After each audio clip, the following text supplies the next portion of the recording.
Now, when we talk about the American system, we usually talk about how we emphasize creativity and cooperation. When you emphasize something, you put a lot of attention on it. You show that it's important by focusing on it. And what we focus on in the American system is creativity and cooperation. Teachers want to see how creative you are, how you use your own imagination to come up with ideas and ways to solve problems. And then there's cooperation, which is also important. It is. So, of course, we want to emphasize this because it's very important.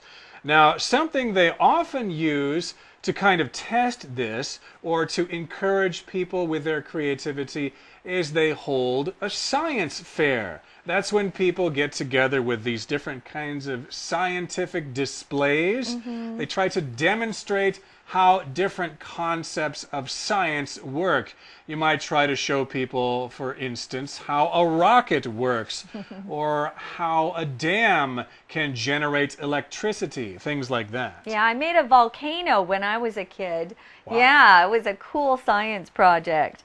Now, when you have cooperation with people, it just means you work together to do something, to get something done. And so some of these projects really are good because they help you develop your creativity and help you learn how to cooperate with others. Now, if a science fair is annual, it just means it happens once a year. And it's kind of fun, especially if you like to build things and you like science. You work in teams, so kids will get together with other groups of kids. So maybe on your team you have 5 or 6 people, or maybe just 2 or 3. And you work together to complete your project. So you want to carry out scientific experiments.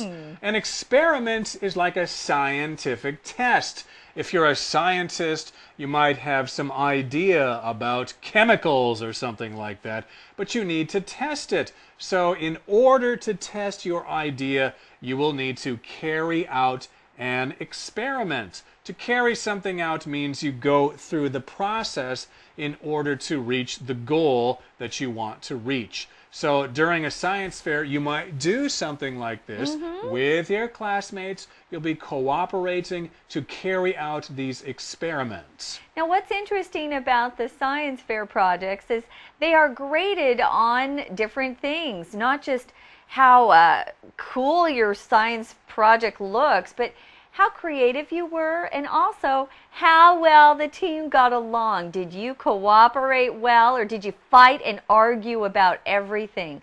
That's very important, and it's a great skill to learn. And through this method, or if you use these things, then students will learn to think for themselves. And that's pretty easy to explain here. To think for yourself means you are the one who comes up with those ideas. You don't wait for your teacher to tell you how things are. You think of these ideas yourself, and maybe you can prove these things with those scientific experiments. Well, here, to think for yourself is our shortcut for you for today.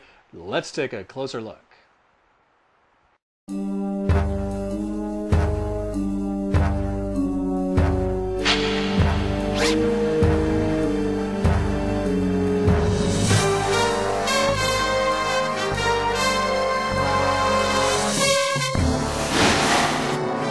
Shortcut for you.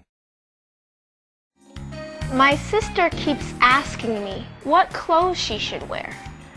You should tell her to think for herself. Huh? I don't understand what you mean. To think for yourself means you make your own decision.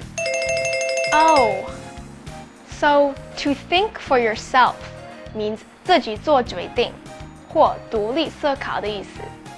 Right. So she should start thinking for herself because you'll be away at college next year.